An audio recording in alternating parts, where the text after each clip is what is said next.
ਜਿਹੜੀ ਮੂਵੀ ਪਹਿਲਾਂ ਸਤਲੁਜ, ਜਿਸ ਦਾ ਪਹਿਲਾ ਨਾਂ ਪੰਜਾਬ 95 ਸੀਗਾ। ਹਨੀ ਤ੍ਰਿਹਾਨ ਨੇ ਇਹ ਮੂਵੀ ਜਿਹੜੀ ਡਾਇਰੈਕਟ ਕੀਤੀ ਸੀ ਤੇ ਦਲਜੀਤ ਦੋਸਾਂਝ ਇਹਦੇ ਵਿੱਚ ਐਕਟਰ ਆ। ਭਾਈ ਸ਼ਹੀਦ ਭਾਈ ਜਸਵੰਤ ਸਿੰਘ ਖਾਲੜਾ ਉਹਨਾਂ ਦੇ ਉੱਤੇ।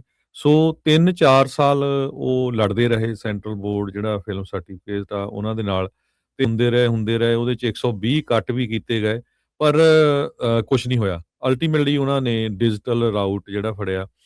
ਸੋ ZEE5 ਨੇ ਰਿਲੀਜ਼ ਬਿਨਾਂ ਕਿਸੇ ਕੱਟ ਤੋਂ, ਤੇ ਇਹ ਬਹੁਤ ਹੀ ਜਿਹੜੀ ਆ ਵਧੀਆ ਮੂਵੀ ਕਹਿ ਸਕਦੇ ਆ ਆਪਾਂ, ਜੋ ਸੱਚ ਜਿਹਦੇ 'ਚ ਦਿਖਾਇਆ ਗਿਆ, ਜੋ ਸਿੱਖ ਕੌਮ ਦੇ ਉੱਤੇ ਜ਼ੁਲਮ ਹੋਇਆ। ਕਿੱਦਾਂ ਲੋਕਾਂ ਨੂੰ ਘਰੋਂ ਕੱਢ ਕੇ ਮਾਰ ਕੇ ਜਿਹੜੇ ਪੁਲਿਸ ਵਾਲੇ ਆਪਣੇ ਜਿਹੜੇ ਬੜੇ-ਬੜੇ ਟਾਈਟਲ ਲੈਂਦੇ ਰਹੇ, ਤੇ ਅੰਤ ਦੇ ਵਿੱਚ 25,000 ਲਾਸ਼ਾਂ ਨੂੰ ਦੁਨੀਆ ਦੇ ਵਿੱਚ ਦੱਸਣ ਵਾਲੇ ਨੂੰ 25,000 ਇੱਕਵਾਂ ਜਿਹੜਾ ਲਾਸ਼ ਆ ਉਹ ਬਣਾ ਦਿੱਤਾ ਗਿਆ। ਇਹ ਮੂਵੀ ਸਾਰਿਆਂ ਨੂੰ ਦੇਖਣੀ ਚਾਹੀਦੀ ਹੈਗੀ ਆ। ਇੰਡੀਆ ਦੀ ਸਰਕਾਰ ਨੇ 2 ਦਿਨਾਂ ਦੇ ਬਾਅਦ ਇਸ ਮੂਵੀ ਨੂੰ ਰਿਮੂਵ ਕਰਾ ਦਿੱਤਾ। ਸੋ ਜੇ ਕਾਂਗਰਸ ਦੇ ਸਮੇਂ 'ਚ ਏਡਾ ਵੱਡਾ ਅਕਾਲੀਆਂ ਦੇ ਟਾਈਮ ਦੇ ਉੱਤੇ ਉਹ ਪੁਲਿਸ ਵਾਲਿਆਂ ਨੂੰ ਸਜ਼ਾ ਦੇ ਕੇ ਅੰਦਰ ਨਾ ਕਰ ਸਕੇ, ਬੀਜੇਪੀ ਨੇ ਸੱਚ ਨੂੰ ਫੇਰ ਉਹੀ ਦਬਾਉਣ ਦੀ ਕੋਸ਼ਿਸ਼ ਕੀਤੀ, ਜੋ ਭਾਈ ਜਸਵੰਤ ਸਿੰਘ ਖਾਲੜਾ ਨੂੰ ਉਸ ਟਾਈਮ ਦੇ ਉੱਤੇ ਕਾਂਗਰਸ ਨੇ ਸੱਚ ਨੂੰ ਦਬਾਉਣ ਦੀ ਕੋਸ਼ਿਸ਼ ਕੀਤੀ ਸੀ। ਚਾਹੇ ਹੁਣ ਦੀ ਜਿਹੜੀ ਮੌਜੂਦਾ ਸਰਕਾਰ ਹੈਗੀ, ਆਮ ਆਦਮੀ ਪਾਰਟੀ ਵੀ ਪੰਜਾਬ ਦੀ, ਹੁਣ ਤੱਕ 34 ਮੁੰਡੇ ਜਿਹੜੇ ਆ ਕਬਲਿਆਂ 'ਚ ਮਾਰ ਦਿੱਤੇ ਗਏ। ਸੋ ਸਰਕਾਰਾਂ ਸਾਰੀਆਂ, ਕੋਈ ਵੀ ਕਰਦਾ ਜਿਹੜੀ ਮਰਜ਼ੀ ਪਾਰਟੀ ਹੋਵੇ, ਜੋ ਉੱਥੇ ਧੱਕਾ ਹੁੰਦਾ ਮਾਈਨੋਰਿਟੀਜ਼ ਨਾਲ ਹੁਣ ਸਾਹਮਣੇ ਆ। ਬਹੁਤ ਸਾਰੇ ਜਦੋਂ ਲੋਕ ਆ, ਤੁਸੀਂ ਉਹਨਾਂ ਨਾਲ ਗੱਲ ਕਰਦੇ ਆ, ਪੰਜਾਬ ਦੇ ਵਿੱਚ ਜਿਹੜੇ ਸਿੱਖ ਜਿਹੜੇ ਆ ਉਹ ਆਜ਼ਾਦ ਨਹੀਂ ਹੈ, ਉਹਨਾਂ ਨਾਲ ਧੱਕਾ ਹੁੰਦਾ, ਤੇ ਉਹ ਕਹਿੰਦੇ ਇੰਡੀਪੈਂਡੈਂਟ ਮੁਲਕ ਆ, ਤੁਸੀਂ ਐਵੇਂ ਮਰੀ ਜਾਂਦੇ ਬਾਹਰ ਬੈਠੇ, ਤੁਹਾਨੂੰ ਅਕਲ ਨਹੀਂ ਹੈਗੀ। ਹੁਣ ਆਹ ਦੇਖ ਲਓ, ਇਹਦੇ ਇਸ ਮੂਵੀ 'ਚ ਨਾ ਤਾਂ ਕੋਈ ਖਾਲਿਸਤਾਨ ਦੀ ਗੱਲ ਆ, ਤੇ ਨਾ ਹੀ ਕੋਈ ਇਹ ਆ ਵੀ ਜਿਹੜਾ ਇੰਡੀਆ ਤੋਂ ਟੁੱਟਣਾ ਆ ਮੁਲਕ। ਸੋ ਜੋ ਸਚਾਈ ਵਾਪਰੀ ਆ, ਕਿੱਦਾਂ ਨੂੰ ਜਿਹੜਾ ਕਤਲ ਕਰ ਦਿੱਤਾ, ਤੇ ਉਹਨਾਂ ਦੀਆਂ ਬੋਡੀਜ਼ ਨਹੀਂ ਮਿਲੀਆਂ, ਡਿਸਅਪੀਅਰ ਹੋ ਗਏ, ਉਹਨਾਂ ਦੇ ਪਰਿਵਾਰਾਂ ਨੂੰ ਦੱਸਿਆ ਤੱਕ ਨਹੀਂ ਗਿਆ, ਉਹ ਸਾਰੀ ਸਚਾਈ ਆ। ਚਾਹੀਦਾ ਤਾਂ ਇਹ ਸੀ ਵੀ ਜੇ ਬੀਜੇਪੀ ਸਿੱਖਾਂ ਦੀ ਹਮਾਇਤੀ ਆ ਤੇ ਉਹਨਾਂ ਨੂੰ ਪਾਰਲੀਮੈਂਟ 'ਚ ਦਿਖਾਉਂਦੇ ਇਸ ਮੂਵੀ ਨੂੰ, ਜਿਸ ਤਰ੍ਹਾਂ ਉਹਨਾਂ ਨੇ ਕਸ਼ਮੀਰ ਫਾਈਲ ਜਾਂ ਕੇਰਲਾ ਫਾਈਲਸ ਜਿਹੜੀਆਂ ਆ ਉਹ ਦਿਖਾਈਆਂ ਹੈਗੀਆਂ, ਵੀ ਆਹ ਕੁਝ ਕਾਂਗਰਸ ਦੇ ਟਾਈਮ ਦੇ ਉੱਤੇ। ਪਰ ਅਲਟੀਮੇਟਲੀ ਉਹ ਵੀ ਉਹਨਾਂ ਦਾ ਹੀ, ਤੁਸੀਂ ਤੋਂ ਦੇਖ ਸਕਦੇ ਆ ਆਪਾਂ ਸਾਰੇ ਬਾਹਰਲੇ ਮੁਲਕਾਂ 'ਚ ਰਹਿੰਦੇ ਆ, ਅਮਰੀਕਾ, ਨਿਊਜ਼ੀਲੈਂਡ, ਆਸਟ੍ਰੇਲੀਆ, ਕਦੇ ਤੁਸੀਂ ਦੇਖਿਆ ਇੱਥੇ ਵੀ ਕਿਤੇ ਝੂਠਾ ਮੁਕਾਬਲਾ ਹੋਇਆ ਹੋਵੇ, ਝੂਠੇ ਪੁਲਿਸ ਮੁਕਾਬਲੇ ਦੇ ਵਿੱਚ ਜਿਹੜੇ ਆ ਲੋਕਾਂ ਨੂੰ ਮਾਰ ਦਿੱਤਾ ਗਿਆ ਹੋਵੇ। ਸੋ ਉਹ ਸਾਰਾ ਕੁਝ ਇੰਡੀਆ 'ਚ ਹੀ, ਪੰਜਾਬ 'ਚ ਹੀ ਕਾਹਤੇ ਵਾਪਰਦਾ ਹੈਗਾ ਆ। ਇਹ ਮੂਵੀ ਤੁਹਾਨੂੰ ਆਪਣੇ ਬੱਚਿਆਂ ਨੂੰ, ਹਰ ਇੱਕ ਨੂੰ ਦੇਖਣੀ ਚਾਹੀਦੀ, ਹਰ ਇੱਕ ਨੂੰ ਦਿਖਾਣੀ ਚਾਹੀਦੀ ਹੈਗੀ ਆ। ਹੈ ਹਿੰਦੀ ਦੇ ਵਿੱਚ, ਇੱਕ ਜ਼ਰੂਰ ਆ ਵੀ ਉਹਦੇ 'ਚ ਥੱਲੇ ਸਬਟਾਈਟਲ ਜੇ ਇੰਗਲਿਸ਼ 'ਚ ਹੋ ਜਾਏ, ਆਈ ਡੋਂਟ ਨੋ ਉਹ ਇਹਦੇ ਤੇ ਕੋਈ ਵਰਕਆਊਟ ਕਰਦਾ ਕਿ ਨਹੀਂ। ਉਹ ਥੋੜੇ ਜਿਹੜੇ ਇੱਥੇ ਦੇ ਬੋਰਨ ਨਹੀਂ ਸਮਝ ਆਉਂਦੀ ਹਿੰਦੀ, ਤੇ ਉਹ ਵਧੀਆ ਹੋਊਗਾ। ਪਰ ਇਹਦੇ ਵਿੱਚ ਜੇ ਭਾਈ ਜਸਵੰਤ ਸਿੰਘ ਖਾਰ ਕਹਿ ਰਿਹਾ ਵੀ ਅਸੀਂ ਇਹ ਤੋਂ ਸੈਟਿਸਫਾਈ ਆ, ਬਿਲਕੁਲ ਸਹੀ ਮੂਵੀ ਆ, ਤੇ ਸਾਡਾ ਕਿਸੇ ਦਾ ਫਿਰ ਫਰਜ਼ ਨਹੀਂ ਬਣਦਾ ਵੀ ਅਸੀਂ ਬਿਨਾਂ ਕਿਸੇ ਗੱਲ ਤੇ ਜਿਹੜਾ ਕ੍ਰਿਟੀਸਾਈਜ਼ ਕਰੀਏ। ਐਕਟਰ ਨੂੰ ਐਕਟਰ ਵਾਂਗੇ ਦੇਖੋ, ਪਰ ਜੋ ਸਚਾਈ ਲੋਕਾਂ ਵੱਲ ਆਈ ਹੈਗੀ ਆ, ਉਹਨੂੰ ਜਿਹੜਾ ਵੱਧ ਤੋਂ ਵੱਧ ਜਿਹੜਾ ਸ਼ੇਅਰ ਕੀਤਾ ਜਾਵੇ। ਬਿਲਕੁਲ ਜੀ, ਕਈ ਸਾਲ ਇਹ ਮੂਵੀ ਇਸੇ ਤਰੀਕੇ ਦੇ ਨਾਲ ਰਿੜਕਦੀ, ਕਈ ਥਾਵਾਂ ਦੇ ਉੱਤੇ ਇਹਦੀਆਂ ਪ੍ਰਾਈਵੇਟ ਸੀਕ੍ਰੇਟਿਵ ਸਕਰੀਨਿੰਗਸ ਵੀ ਹੋਈਆਂ, ਲੋਕਾਂ ਨੇ ਉਹ ਦੇਖਿਆ ਵੀ, ਉਹ ਸਾਰੀਆਂ ਚੀਜ਼ਾਂ। ਭਾਈ ਜਸਵੰਤ ਸਿੰਘ ਖਾਲੜਾ ਹੁਣਾਂ ਦੇ ਜੀਵਨ ਬਹੁਤ ਹੀ ਉੱਚਾ ਸੁੱਚਾ ਸੀਗਾ, ਜਿਸ ਕਰਕੇ ਉਹਨਾਂ ਨੇ ਇਹ ਜਿਹੜੀਆਂ ਅਣਪਛਾਤਾਂ ਆ ਉਹਨਾਂ ਦੇ ਬਾਬਤ ਜਿਹੜਾ ਪਰਦਾ ਆ ਉਹ ਚੱਕਣ ਦੇ ਲਈ ਇੱਕ ਮੁਹਿੰਮ ਜਿਹੜੀ ਉਹ ਵਿੱਢੀ, ਤੇ ਉਹ ਬਾਹਰਲੇ ਮੁਲਕਾਂ 'ਚ ਆ ਕੇ ਉਹਨਾਂ ਕੀਤੀਆਂ। ਕੈਨੇਡਾ ਦੀ ਪਾਰਲੀਮੈਂਟ ਦੇ ਵਿੱਚ ਵੀ ਉਹ ਗੱਲਾਂ ਜਿਹੜੀਆਂ ਉਹ ਕੀਤੀਆਂ।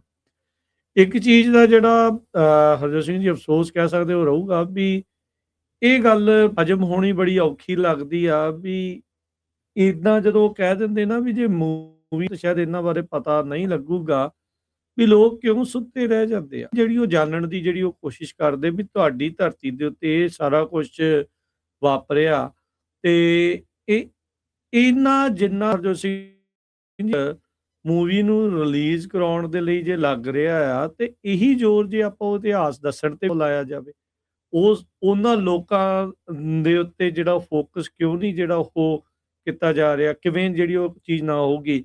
ਬਾਕੀ ਦੇ ਕਈ ਵਾਲਿਆਂ ਨੇ ਪਹਿਲਾਂ ਰਿਲੀਜ਼ ਕੀਤੀ, ਜ਼ੀ5 ਵਾਲੇ ਉਹੀ ਬੰਦੇ ਆ ਜਿਨ੍ਹਾਂ ਦਾ ਜਿਹੜਾ ਮਾਲਕ ਆ ਇੱਕ ਟਾਈਮ ਦੇ ਉੱਤੇ ਭਾਜਪਾ ਵੱਲੋਂ ਨਾਮਜ਼ਦ ਰਾਜ ਸਭਾ ਦਾ ਮੈਂਬਰ ਵੀ ਉਹ ਰਹਿ ਚੁੱਕਾ ਆ। ਜਿੱਦਾਂ ਹੀ ਆਰਡਰ ਆਏ ਹੋਣੇ ਉਹਨਾਂ ਨੇ ਹਟਾ ਦਿੱਤੀ। ਮੂਵੀ ਸਤਲੁਜ ਰੱਖ ਕੇ ਉਹਨਾਂ ਨੇ ਉੱਤੇ ਕਹਿ ਲਓ ਵੀ ਰਿਲੀਜ਼ ਤਾਂ ਜਿਹੜੀ ਉਹ ਕਰਵਾ ਦਿੱਤੀ ਤੇ ਉਹ ਜਿਹੜਾ ਪਤਾ ਲੱਗਾ ਜੋ ਧੱਕੇਸ਼ਾਹੀਆਂ ਹੋਈਆਂ ਉਸ ਦਾ ਜਿਹੜਾ ਕਹਿ ਸਕਦੇ ਆ ਵੀ ਕੁਝ ਹਿੱਸਾ ਆ ਉਹ ਇਸ ਮੂਵੀ ਦੇ ਜ਼ਰੀਏ ਲੋਕਾਂ ਨੂੰ ਜਿਹੜਾ ਪਤਾ ਲੱਗਾ ਤੇ ਜਿਹੜੀ ਸੱਚਾਈ ਆ ਉਹ ਤਾਂ ਇਸ ਤੋਂ ਵੀ ਬਹੁਤ ਜ਼ਿਆਦਾ ਖਤਰਨਾਕ ਆ। ਜੋ ਉੱਥੇ ਹਰਜੋਤ ਸਿੰਘ ਜੀ ਵਾਪਰਿਆ ਜਿਸ ਤਰੀਕੇ ਦੇ ਨਾਲ ਜਿਹੜੀਆਂ ਅਣਹੋਣੀਆਂ ਜਿਹੜੀਆਂ ਉਹ ਵਾਪਰੀਆਂ ਆ। ਸੋ ਜਿਨ੍ਹਾਂ ਨੇ ਮੂਵੀ ਦੇਖੀ ਆ ਉਹ ਆਪੋ ਆਪਣੀ ਰਾਏ ਜਿਹੜੀ ਉਹ ਰੱਖ ਰਹੇ ਆ, ਦੇਖ ਰਹੇ ਆ ਵੀ ਕੀ ਹੋਣਾ ਚਾਹੀਦਾ ਹੈ, ਕਿਵੇਂ ਹੋਣਾ ਚਾਹੀਦਾ, ਕੀ ਸਾਰੀਆਂ ਚੀਜ਼ਾਂ, ਕੀ ਸੂਖਮ ਇਸ ਦੇ ਵਿੱਚ ਗੱਲਾਂ ਆ। ਦਿਲਜੀਤ ਨੇ ਪਹਿਲਾਂ ਆਪਣੇ ਸੋਸ਼ਲ ਮੀਡੀਆ ਦੇ ਉੱਤੇ ਪੋਸਟ ਕੀਤਾ ਸੀਗਾ ਵੀ ਨਾਂ ਦੇ ਉੱਤੇ ਫਿਰ ਬਾਅਦ ਦੇ ਵਿੱਚ ਜਦੋਂ ਉਹ ਹਟਾ ਦਿੱਤੀ ਗਈ ਤਾਂ ਫਿਰ ਉਹ ਆਇਆ ਕਹਿੰਦਾ ਵੀ ਹੁਣ ਤਾਂ ਇੰਟਰਨੈਟ ਤੇ ਪੈ ਗਈ, ਹੁਣ ਤਾਂ ਜਿਹੜਾ ਉਹ ਨਹੀਂ ਹਟੂਗਾ। ਔਰ ਮੈਂ ਵੀ ਕਈ ਥਾਵਾਂ ਦੇ ਉੱਤੇ ਕਰ ਰਹੇ ਆ ਵੀ ਪਿੰਡਾਂ ਥਾਵਾਂ ਦੇ ਵਿੱਚ ਵੱਡੀਆਂ ਸਕਰੀਨਾਂ ਦੇ ਉੱਤੇ ਗੁਰਦੁਆਰਿਆਂ 'ਚ ਹਾਂਜੀ। ਕਈ ਥਾਵਾਂ ਦੇ ਉੱਤੇ ਮੂਵੀ ਦਿਖਾਉਣ ਦੀ ਜਿਹੜੀ ਚਰਚਾ ਜਿਹੜੀ ਉਹ ਚੱਲ ਜਿਹੜੀ ਉਹ ਪਈ ਹੈਗੀ ਆ। ਇੱਕ ਜਿਹੜਾ ਇਸ ਦੇ ਵਿੱਚ ਇੱਕ ਸੂਖਮ ਮੈਸੇਜ ਆ ਉਹ ਵੀ ਧਿਆਨ ਜਿਹੜਾ ਉਹ ਰੱਖਣ ਦੀ ਜ਼ਰੂਰਤ ਆ ਜਿਹਦੇ ਉੱਤੇ ਲੋਕਾਂ ਨੂੰ ਕਹ ਲਓ ਵੀ ਸਵਾਲ ਹੈ। ਓਬਵੀਅਸਲੀ ਜਿਹੜਾ ਇੱਕ ਬੰਦਾ ਉੱਥੇ ਬੈਠਾ ਆ, ਉੱਥੇ ਦਾ ਜੰਮਿਆ, ਜਿਹੜੇ ਉਹ ਬਣਾ ਰਹੇ ਆ ਉਹ ਤੋਂ ਜਿਹੜੇ ਉਹ ਦੇਖਦੇ ਹੋਣਗੇ, ਬਾਕੀਆਂ ਨੂੰ ਵੀ ਜਿਹੜਾ ਉਹ ਸਾਰਿਆਂ ਨੂੰ ਜਿਹੜੀਆਂ ਇਹ ਚੀਜ਼ਾਂ ਵਾਚ ਜਿਹੜੀਆਂ ਨਾਲ ਦੇ ਨਾਲ ਕਰਨੀਆਂ ਚਾਹੀਦੀਆਂ ਆ। ਇਹ ਚੀਜ਼ ਜਿਹੜੀ ਵਿੱਚ ਦਿਖਾਉਣ ਦੀ ਨਾਲ ਇਹ ਕੋਸ਼ਿਸ਼ ਆ ਵੀ ਸ਼ਾਇਦ ਕੁਝ ਕੁ ਹੀ ਜਿਹੜੇ ਪੁਲਿਸ ਵਾਲੇ ਮਾੜੇ ਸੀਗੇ ਤਾਂ ਬਹੁਤੇ ਜਿਹੜੇ ਉਹ ਚੰਗੇ ਸੀਗੇ, ਉਹਨਾਂ ਨੇ ਉਹਨਾਂ ਨੂੰ ਇੰਟਰਨਲੀ ਫਾਈਟ ਕਰਨ ਦੀ ਕੋਸ਼ਿਸ਼ ਕੀਤੀ। ਪਰ ਇਹ ਗੱਲ ਤੋਂ ਜਿਹੜੀ ਉਹ ਦੂਰ ਆ ਦੇ ਉੱਤੇ ਪਤਾ ਆ ਵੀ ਕਿ ਦਾ ਜਿਹੜਾ ਉਹ ਕਤਲੋਗਾਰਤ ਦਾ, ਜੈਨੋਸਾਈਡ ਦਾ ਜਿਹੜਾ ਉਹ ਨੰਗਾ ਨਾਚ ਆ ਔਰ ਦੇ ਵਿੱਚ ਜਿਹੜਾ ਉਹ ਚੱਲ ਰਿਹਾ ਸੀ। ਕਿੱਦਾਂ ਉਹਨਾਂ ਪੁਲਿਸ ਵਾਲਿਆਂ ਨੇ ਆਪਣੇ ਮੋਢਿਆਂ ਦੇ ਉੱਤੇ ਫੀਤੀਆਂ ਲਵਾਉਣ ਦੇ ਲਈ ਕੀ ਕੁਛ ਲੋਕਾਂ ਦੇ ਜਿਹੜੇ ਪੁੱਤ ਆ, ਪਰਿਵਾਰਾਂ ਦੇ ਪਰਿਵਾਰ ਆ, ਉਹ ਜਿਹੜੇ ਉਹ ਰੋਲੇ ਆ, ਉਹ ਆਪਾਂ ਨੂੰ ਸਭ ਨੂੰ ਹੀ ਉਸ ਸਾਰੀਆਂ ਚੀਜ਼ਾਂ ਦਾ ਜਿਹੜਾ ਉਹ ਪਤਾ ਹੈਗਾ ਆ। ਬਾਕੀ ਮੂਵੀ ਹੁਣ ਇੰਟਰਨੈਟ ਦੇ ਉੱਤੇ ਪਹੁੰਚ ਗਈ ਆ। ਇੰਟਰਨੈਟ ਤੇ ਕਹਿੰਦੇ ਆ ਵੀ ਜਿਹੜੀ ਚੀਜ਼ ਦੈਟ ਲਿਵਸ ਫੋਰਐਵਰ ਵੀ ਉਹ ਜਾਂਦੀ ਕਿਤੇ ਨਹੀਂ ਆ। ਜਿੰਨੀਆਂ ਮਰਜ਼ੀ ਹੁਣ ਇਹ ਬੈਨ ਕਰ ਲੈਣ, ਉਹ ਕਰ ਲੈਣ, ਉਹ ਜਾਂਦੀ ਜਿਹੜੀ ਉਹ ਨਹੀਂ ਹੈਗੀ ਆ। ਪਰ ਹੁਣ ਅੰਦਰ ਨੂੰ ਇਹ ਬਿਪਤਾ ਪਈ ਹੋਣੀ ਵੀ ਯਾਰ ਮੂਵੀ ਰਿਲੀਜ਼ ਹੋ ਕਿੱਦਾਂ ਗਈ, ਵੀ ਇਹਦੇ ਪਿੱਛੇ ਚੱਕਰ ਕੀ ਜਿਹੜਾ ਉਹ ਪਿਆ ਆ। ਪਹਿਲੋਂ ਮੂਵੀ ਰਿਲੀਜ਼ ਕੀਤੀ 2 ਦਿਨ ਦੇ ਲਈ, ਫਿਰ ਉਸ ਤੋਂ ਬਾਅਦ ਦੇ ਵਿੱਚ ਇਸ ਨੂੰ ਬੈਨ ਕੀਤਾ। ਇਹਦੇ ਪਿੱਛੇ ਕੀ ਗੱਲ ਜਿਹੜੀ ਉਹ ਹੋ ਸਕਦੀ ਆ? ਕਿਦੋਂ ਇੰਨੀ ਵੱਡੀ ਗੱਚ ਖਾ ਗਏ ਵੀ ਉਹਨਾਂ ਦਾ ਵੀ ਉਹੀ ਮੂਵੀ ਸੀ ਜਿਹਦੇ ਨੂੰ ਉਹਨਾਂ ਨੇ ਰੋਕਦਿਆਂ ਨੂੰ ਉਹਨਾਂ ਨੂੰ ਪਾ ਸੀਗੇ ਤੇ ਉਹ ਜਿਹੜੀ ਉਹ ਚਲੇ ਗਈ ਸੀਗੀ। ਸੋ ਲੈਟਸ ਸੀ ਕੀ ਜਿਹੜਾ ਇਸ ਦੇ ਵਿੱਚ ਹੁਣ ਬਣਦਾ ਹੈ। ਇਸ ਟਾਈਮ ਹਰਜੋਤ ਸਿੰਘ ਜੀ ਵੀ ਪੂਰੀ ਮੁਹਿੰਮ ਦੇਖ ਰਹੇ ਆ ਵੀ ਦੁਨੀਆ ਭਰ ਦੇ ਵਿੱਚ ਹੀ ਕਹਿ ਲਓ, ਖਾਸ ਕਰਕੇ ਪੰਜਾਬ ਦੇ ਵਿੱਚ ਤਾਂ ਜਿਹੜੀ ਉਹ ਚੱਲ ਰਹੀ ਆ। ਉਹ ਤਾਂ ਨੈਸ਼ਨਲ ਮੀਡੀਆ ਵੀ ਕਈਆਂ ਚਰਚਾਵਾਂ ਜਿਹੜੀ ਉਹ ਕਰ ਰਿਹਾ ਹੈ ਕਿ ਇੰਡੀਆ ਦੇ ਵਿੱਚ ਵਾਕਿਆ ਹੀ ਸਿਨੇਮੇ ਦੀ ਆਜ਼ਾਦੀ ਜਿਹੜੀ ਉਹ ਰਹਿ ਗਈ ਆ ਜਾਂ ਨਹੀਂ ਰਹਿ ਗਈ। ਉਹ ਡਿਫਰੈਂਟ ਐਂਗਲ ਨਾਲ ਤੋਂ ਨਾਲ ਜਿਹੜੀ ਉਹ ਦੇਖਣ ਵਾਲੇ ਆ।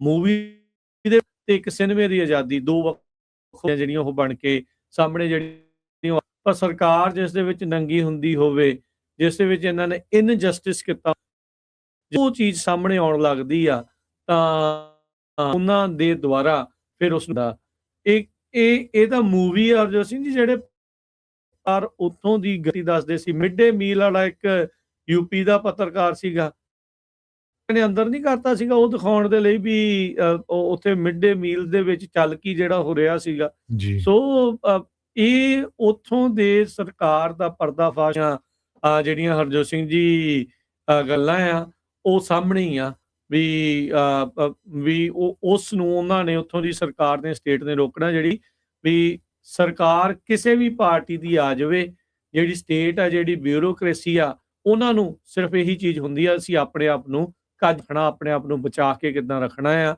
ਵੀ ਕਿਤੇ ਨੰਗਿਆਂ ਜਿਹੜੇ ਆ ਉਹ ਨਾ ਹੋ ਜਾਣ। ਸੋ ਬਿਲਕੁਲ ਸਾਡਾ ਸਾਰਿਆਂ ਦਾ ਫਰਜ਼ ਬਣਦਾ ਹੈ ਆਪਣੇ ਬੱਚਿਆਂ ਨੂੰ ਵੀ ਦਿਖਾ ਲਓ, ਆਪਣੇ ਲੋਕਲ ਕਾਂਗਰਸਮੈਨ, ਸੈਨੇਟਰਸ, ਸਕੂਲਾਂ 'ਚ, ਗੁਰੂ ਘਰਾਂ 'ਚ, ਜਿੱਥੇ ਵੀ ਆ ਵੱਧ ਤੋਂ ਵੱਧ ਜਿਹੜਾ ਦਿਖਾਇਆ ਜਾਵੇ ਤਾਂ ਕਿ ਪਤਾ ਲੱਗੇ। ਜਿਸ ਟਾਈਮ ਦਾ ਬੁੱਚੜ KPS ਗਿੱਲ ਵਰਗੇ ਨੂੰ ਜਦ ਕੁਐਸਚਨ ਪੁੱਛਿਆ ਗਿਆ ਸੀ ਵੀ ਤੁਸੀਂ ਇੰਨੇ ਲੋਕ ਮਾਰ ਦਿੱਤੇ ਹਜ਼ਾਰਾਂ ਤੇ ਉਹਨਾਂ ਦੀਆਂ ਲਾਸ਼ਾਂ ਮਿਲ ਦਿੱਤੀਆਂ ਹੈਗੀਆਂ। ਉਹ ਕਹਿੰਦਾ ਤੁਸੀਂ ਝੂਠ ਮਾਰੀ ਜਾਂਦੇ ਹਿਊਮਨ ਰਾਈਟਸ ਵਾਲੇ। ਉਹਦਾ ਬਾਹਰ ਜਾ ਕੇ ਕੋਈ ਟੈਕਸੀ ਚਲਾਈ ਜਾਂਦਾ, ਕੋਈ ਸਟੋਰ ਤੇ ਕੰਮ ਕਰਦਾ, ਕੋਈ ਕੁਛ ਕਰਦਾ। ਹੁਣ ਆਹ ਦੇਖ ਲਓ ਤੁਹਾਡੇ ਸਾਹਮਣੇ ਕਿੰਨੇ ਕੁ ਆਪਾਂ 'ਚੋਂ ਹੈਗੇ ਆ। ਸੋ ਬਹੁਤ ਵਾਰੀ ਆਪਾਂ ਆਪਣੇ ਬੱਚਿਆਂ ਤੋਂ ਇਹ ਗੱਲਾਂ ਜਿਹੜੀਆਂ ਆ ਉਹਨਾਂ ਨਾਲ ਡਿਸਕਸ ਨਹੀਂ ਕਰਦੇ, ਲੁਕਾਉਂਦੇ ਰਹਿੰਦੇ ਆ। ਕਾਰਨ ਦਾ ਹੀ ਕਾਰਨ ਆ ਜਿਹਦੇ ਕਰਕੇ ਆਪਣੀ ਜਿਹੜੀ ਜਨਮ ਭੂਮੀ ਛੱਡ ਕੇ ਬਾਹਰਲੇ ਮੁਲਕਾਂ 'ਚ ਧੱਕੇ ਇਸੇ ਕਰਕੇ ਆਪਾਂ ਬਾਹਰਲੇ ਮੁਲਕਾਂ 'ਚ ਆਏ ਆ, ਹੋਰ ਕੋਈ ਬਹੁਤੇ ਖੁਸ਼ੀ ਲਈ ਨਹੀਂ ਆਏ ਸੀ। ਸੋ ਇਹ ਸਾਡਾ ਸਾਰਿਆਂ ਦਾ ਫਰਜ਼ ਬਣਦਾ ਉਹਨੂੰ ਐਕਟਰ ਤੱਕ ਬਾਕੀ ਜਿਹੜੇ ਬੰਦੇ ਨੇ ਹਨੀ ਤ੍ਰਿਹਾਨ ਨੇ ਬਣਾਈ ਆ, ਉਹਨੂੰ ਅੱਜ ਵੀ ਥ੍ਰੈਟਸ ਦੇ ਰਹੇ ਆ ਵੀ ਤੂੰ ਬੋਲਣਾ ਨਹੀਂ ਹੈ ਕਿਤੇ। ਸੋ ਇਹ ਜਿਹੜੀ ਦੁਨੀਆ ਦੀ ਕਹਿੰਦੇ ਵੀ ਲਾਰਜੈਸਟ ਡੈਮੋਕ੍ਰੇਸੀ ਆ, ਇਹ ਤੁਹਾਡੇ ਸਾਹਮਣੇ ਆ ਵੀ ਮੂੰਹ ਦਿਖਾ ਸਕਦੇ ਜੋ ਤੁਹਾਡੇ ਨਾਲ ਧੱਕਾ ਹੋਇਆ। ਉਹ ਵੀ ਚਲੋ ਸੱਚ ਨਹੀਂ, ਚਲੋ ਜਿੰਨਾ ਵੀ 20, 30, 40 ਜਿਹੜਾ ਸੱਚ ਆ, ਉਹ ਵੀ ਨਹੀਂ ਵੀ ਕਹਿੰਦੇ ਤੁਸੀਂ ਦਿਖਾਲ ਸਕਦੇ ਹੈਗੇ। ਸੋ ਇਹ ਹਿੰਦੁਸਤਾਨ ਦਾ ਆ, ਉੱਥੇ ਦੀ ਫਰੀਡਮ ਆਫ ਸਪੀਚ ਦਾ ਹੈਗਾ। ਸੋ ਸਾਰਿਆਂ ਦਾ ਫਰਜ਼ ਬਣਦਾ। ਤੋਂ ਬਿਨਾਂ ਬਾਕੀ ਸਾਰੇ ਮੁਲਕਾਂ ਦੇ ਵਿੱਚ ਤੁਸੀਂ ਜਿਹੜਾ ਆ ਇਹ ਡਿਜੀਟਲ ਮੀਡੀਆ ਦੇ ਉੱਤੇ ਹੁਣ ਤਾਂ WhatsApp ਦੇ ਉੱਤੇ ਸਾਰੀ ਜਗ੍ਹਾ ਜੀ। ਘੁੰਮ ਗਈ ਆ। ਹੁਣ ਤਾਂ ਮੂਵੀ ਡਾਊਨਲੋਡ ਉੱਥੋਂ ਹੋ ਗਈ ਆ, ਪੈ ਗਈ ਆ, ਕੋਈ IPTV ਬਾਕਸਾਂ ਤੇ ਚੜ੍ਹ ਗਈ ਆ, ਕਿੱਥੇ-ਕਿੱਥੇ ਜਿਹੜੀ ਉਹ ਪਹੁੰਚ ਗਈ। ਕਿੱਥੋਂ ਰੋਕ ਲੈਣਗੇ, ਇਹ ਰੋਕਣੀ ਆਬਵੀਅਸਲੀ ਗੱਲ ਨਹੀਂ ਹੈਗੀ।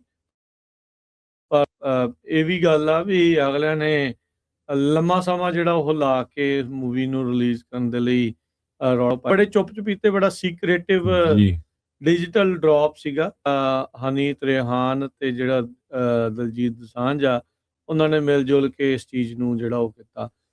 ਹੁਣ ਇਹ ਚੀਜ਼ ਜਿਹੜੀ ਤੁਸੀਂ ਕਹੀ ਆ ਵੀ ਉਹ ਕਲਾਕਾਰ ਆ, ਉਹਨੇ ਚਮਕੀਲਾ ਵੀ ਬਣਨਾ, ਉਹ ਬਣਿਆ ਵੀ ਆ। ਉਹ ਖਾਲੜਾ ਜੀ ਦਾ ਵੀ ਉਹਨੇ ਰੂਪ ਜਿਹੜਾ ਉਹ ਧਾਰਿਆ। ਉਹ ਤੋਂ ਇਹ ਉਮੀਦ ਜਿਹੜੀ ਉਹ ਵੀ ਉਹਨੇ ਕਿਤੇ ਆਪਾਂ ਨੂੰ ਸੇਧ ਦੇ ਦੇਣੀ ਆ, ਉਹ ਗੱਲ ਨਹੀਂ ਹੁੰਦੀ। ਮੂਵੀਆਂ ਤਾਂ ਦੀ ਗੱਲ ਜਿਹੜੀ ਆ ਵੀ ਉਹ ਐਂਟਰਟੇਨਮੈਂਟ ਦਾ ਹੀ ਜਿਹੜਾ ਉਹ ਕਾਰਨ ਆ। ਉਹ ਕਿਤੇ ਵਿੱਚ ਲੱਗਦਾ ਲੋਕਾਂ ਨੂੰ ਏਦਾਂ ਹੀ ਆ ਵੀ ਕਿਤੇ ਇਹਨਾਂ ਨੇ ਸਾਰਾ ਕੁਛ ਕਰ ਦੇਣਾ, ਪਰ ਨਕਲ ਕਰਨ ਵਾਲੀਆਂ ਜਿਹੜੀਆਂ ਚੀਜ਼ਾਂ ਆ, ਉਹਨਾਂ ਤੋਂ ਤੁਸੀਂ ਅਸਲ ਨਹੀਂ ਕਰ ਸਕਦੇ। ਇਹ ਮੈਂ ਚੀਜ਼ ਜ਼ਰੂਰ ਨਾਲ ਜਿਹੜੀ ਉਹ ਚਾਹੁੰਦੇ ਆ, ਇਤਿਹਾਸ ਜਿਹੜਾ ਬੋਲ ਕੇ ਆਪਣਾ ਦੀਆਂ ਦੇ ਰੂਪ 'ਚ ਜਿਹੜਾ ਉਹ ਦੱਸ ਕੇ ਹੁੰਦਾ ਆ, ਜਿਹੜਾ ਉਹ ਜਜ਼ਬਾ ਪੈਦਾ ਕਰ ਸਕਦਾ ਆ, ਉਹ ਇਹਦਾ ਹੋਰ ਕਿਸੇ ਦੇ ਨਾਲ ਨਹੀਂ ਆ। ਕਿਉਂਕਿ ਇਹਨਾਂ ਸਾਰੀਆਂ ਚੀਜ਼ਾਂ ਦੇ ਇੱਕ ਸਵਾਲ ਹਮੇਸ਼ਾ ਰਹਿੰਦਾ ਹੁੰਦਾ, ਜੇ ਇੰਨਾ ਹੀ ਇਹ ਲੋਕਾਂ ਨੂੰ ਜਿਹੜੀਆਂ ਉਹ ਕਰ ਸਕਦੀਆਂ ਤੇ ਕਰਨ ਵਾਲੇ ਮੂਵੀ ਅਦਾਕਾਰ ਹੁੰਦੇ ਆ, ਡਾਇਰੈਕਟਰ ਹੁੰਦੇ ਆ, ਐਕਟਰ ਹੁੰਦੇ ਆ, ਉਹ ਚੇਂਜ ਕਿਉਂ ਨਹੀਂ ਹੋ ਜਾਂਦੇ? ਰੋਲਾਂ ਦੇ ਵਿੱਚ ਆਉਂਦੇ ਆ, ਉਹ ਫੇਰ ਰੋਲ ਦੂਜਾ ਕਿਵੇਂ ਜਿਹੜਾ ਉਹ ਕਰ ਜਾਂਦੇ ਆ। ਦੇ ਲਈ ਉਹ ਤਰੀਕੇ ਦੇ ਨਾਲ ਹੀ ਹੁੰਦੀਆਂ, ਪਰ ਆਪਾਂ ਨੂੰ ਜਿਹੜਾ ਉਹ ਆਪਣੇ ਦੇ ਨਾਲ ਆਪਣੇ ਜਿਸ ਤਰੀਕੇ ਦੇ ਨਾਲ ਆਪਾਂ ਆਪਣੇ ਇਤਿਹਾਸ ਦੱਸਦੇ ਰਹੇ ਹਾਂ, ਉਹਦੇ ਉੱਤੇ ਹੋਰ ਵੀ ਜ਼ਿਆਦਾ ਹੁਣ ਹੋਰ ਜ਼ਿਆਦਾ ਜ਼ੋਰ ਦੇ ਨਾਲ ਫੋਕਸ ਕਰਨ ਦੀ ਜਿਹੜੀ ਉਹ ਜ਼ਰੂਰਤ ਹੈਗੀ ਆ। ਕਿਉਂਕਿ ਤੁਸੀਂ ਉਹਨਾਂ ਗੱਲਾਂ ਦੇ ਜ਼ਰੀਏ ਮੁਹਤਾਜ ਨਹੀਂ ਆ ਕਿਸੇ ਸੈਂਸਰ ਬੋਰਡ ਦੇ, ਕਿਸੇ ਸਰਕਾਰ ਦੇ, ਕਿਸੇ ਕੁਛ ਤਰੀਕੇ ਦੇ ਨਾਲ। ਇਤਿਹਾਸ ਦੀਆਂ ਜਿਹੜੀਆਂ ਸਾਖੀਆਂ ਹੂ-ਬ-ਹੂ ਇਨ ਬਿਨ ਉਸ ਵਿਸ਼ਵਾਸ ਦੇ ਨਾਲ, ਉਸ ਦੇ ਨਾਲ ਜਿਉਂਦੀਆਂ ਤਿਉਂ ਜਿਹੜੀਆਂ ਉਹ ਤੁਸੀਂ ਅੱਗੇ ਦੱਸ ਸਕਦੇ ਹੋ। ਪਰ ਐਪਰੀਸ਼ੀਏਟ ਸਾਨੂੰ ਜ਼ਰੂਰ ਕਰਨਾ ਚਾਹੀਦਾ। ਜੇ ਕੁਛ ਵੀ ਤੁਹਾਡੀ ਕੌਮ ਦੀ ਕਿੰਨੀ ਵੀ ਛੋਟੀ ਜਿਹੀ ਵੀ ਗੱਲ ਕਰਦਾ, ਉਸ ਕੰਮ ਲਈ ਜ਼ਰੂਰ ਉਹਨੂੰ ਐਪਰੀਸ਼ੀਏਟ ਕਰੋ।